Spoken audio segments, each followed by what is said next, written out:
Selamat berjumpa kembali adik-adik yang gemar belajar fisika bersama Pak Made belajar fisika mudah. Mudah-mudahan Pak Made jumpai dalam keadaan sehat. Assalamualaikum warahmatullahi wabarakatuh. Salam pijar untuk kita semua. Om Swastiastu, Namo Buddhaya, salam kebajikan. Ayo tetap semangat belajar dalam meraih cita-cita. Pada pertemuan ini Pak Made melanjutkan pokok bahasan besaran dan satuan, tetapi khusus untuk besaran vektor dan skalar. Selamat menyimak penjelasannya. Mari adik-adik lanjutkan besaran vektor dan besaran skalar.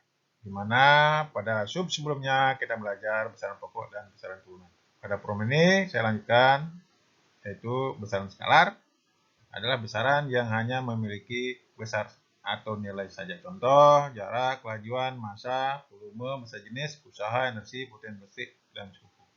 Sedangkan besaran vektor adalah besaran yang memiliki arah dan besar atau nilai. Contoh, perpindahan, kecepatan, percepatan, gaya, berat, momentum, impuls, medan gravitasi, momen gaya. Lambang gambar anak panah, misalnya, lihat OA, itu panjangnya merupakan besar, anak panah menyatakan arah. Lambang berbentuk huruf, lihat yang di bawah, vektor A, di atasnya ada strip anak panah, atau OA, di atasnya ada strip anak panah. Mari kita simak penjelasan lebih lanjut. Selamat menyimak.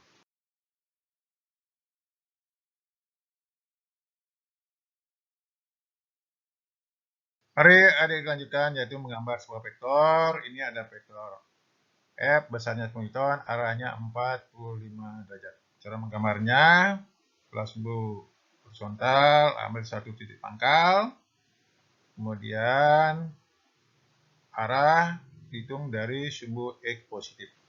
Kemudian gambar panjangnya, di ujungnya diisi anak panah.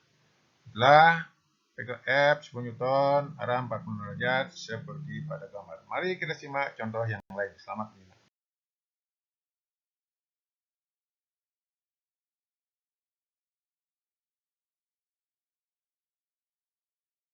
Mari adik lanjutkan menggambar sebuah vektor. Ini ada vektor A, panjang 10 cm, arah 90 derajat seperti pada gambar kiri atas.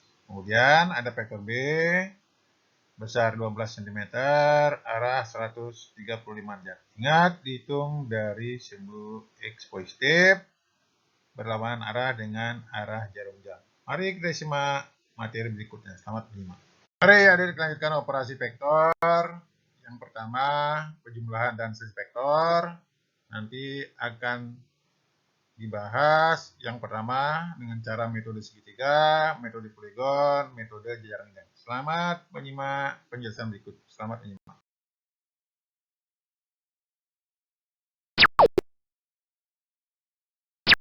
Mari adik lanjutkan. Yang pertama yaitu penjumlahan selisih vektor menggunakan metode segitiga. Perhatikan arah vektor A, vektor B, kemudian yang bawah vektor A dan B, bagaimana nanti A plus B dan A min B. Selamat menyimak penjelasan berikut. Selamat menyimak.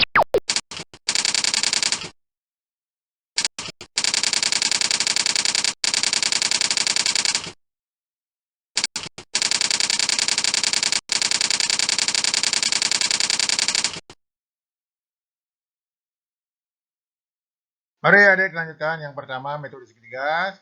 Gambar vektor yang tadi, caranya yaitu karena A plus B, bari vektor pertama adalah A, lukis vektor pertama, vektor A sesuai dengan arah dan besarnya.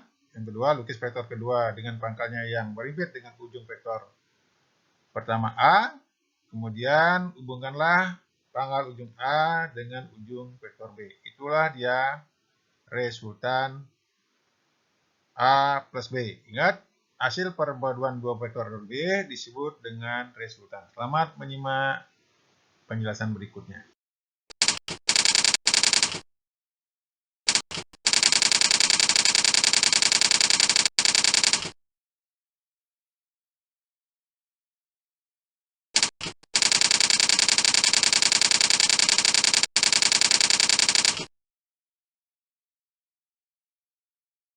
Baik, ada dilanjutkan yaitu A min B dengan metode segitiga.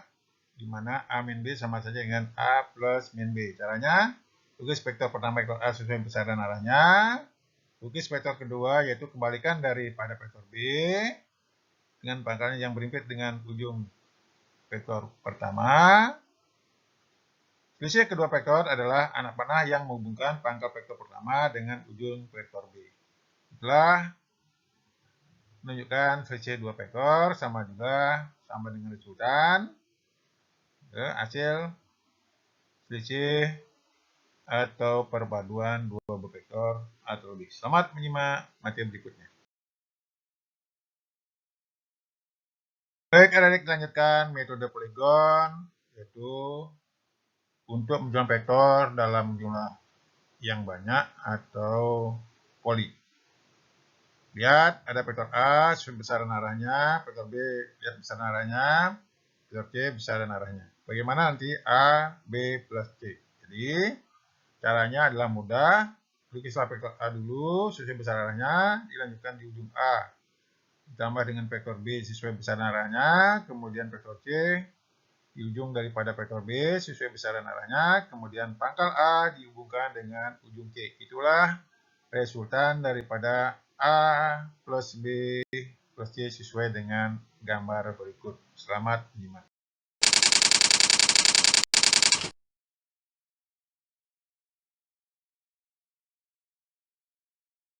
Mari adik lanjutkan. Vektor A plus vektor B plus vektor C menggunakan metode poligon. Karena vektor A paling dulu, kita lukis vektor A sesuai dengan besar dan arahnya. Dilanjutkan dengan penggambaran vektor B di ujung A sesuai dengan besar dan arahnya. Dilanjutkan dengan melukis vektor C di ujung vektor B sesuai dengan besar dan arahnya. Selanjutnya, pangkal dari vektor A dihubungkan dengan ujung vektor C. Kemudian diisi anak panah. Itulah dia resultan daripada vektor A ditambah vektor B ditambah vektor C. Selamat menyimak materi berikutnya.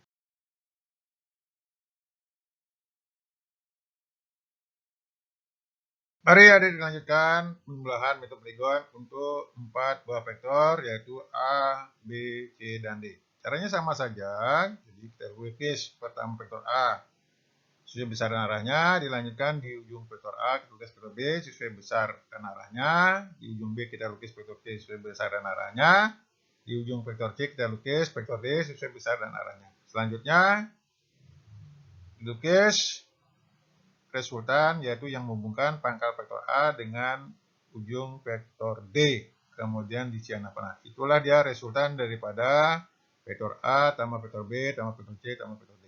Selamat menyimak materi berikutnya. Selamat menyimak.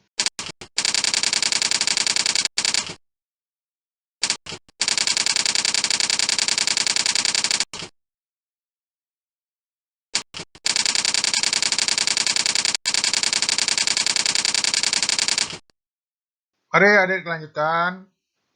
Yang ketiga yaitu metode jajaran genjang. Ingat, vektor A dan B waktu penjumlahan vektor dengan metode segitiga. Yang pertama, lukis kedua vektor dengan pangkalnya berimpit. Jadi vektor A dan B itu pangkalnya berimpit. Yang kedua, lukis bayangan vektor kedua di ujung vektor pertama dan sebaliknya. Bayangan A dibuat di ujung B, bayangan B dibuat di ujung A. Kemudian jumlah kedua vektor adalah anak panah yang menghubungkan pangkal kedua vektor dengan ujung kedua bayangan vektor tersebut. Itulah dia disebut dengan metode jajaran genjang dengan melukis sebuah jajaran genjang dan diagonalnya sebagai resultan. Selamat menyimak materi berikutnya.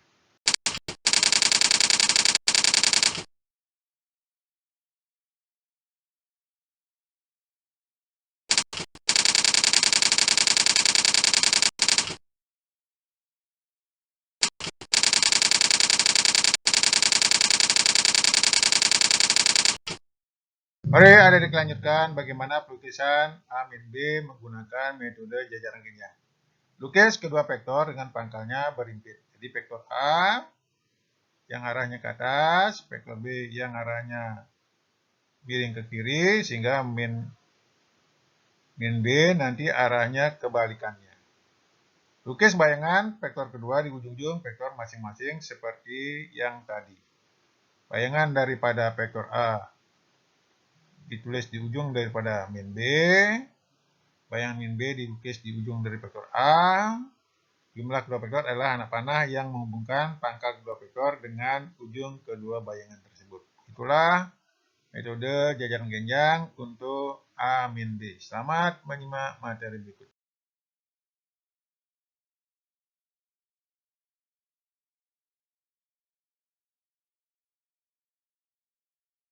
Mari adik lanjutkan. Ada 3 vektor A, B, dan C dengan metode jajaran genjang. Caranya sama juga. Kita cari resultan daripada A dan B dulu. Sesuai dengan yang tadi. Nanti kemudian resultan A dan B ini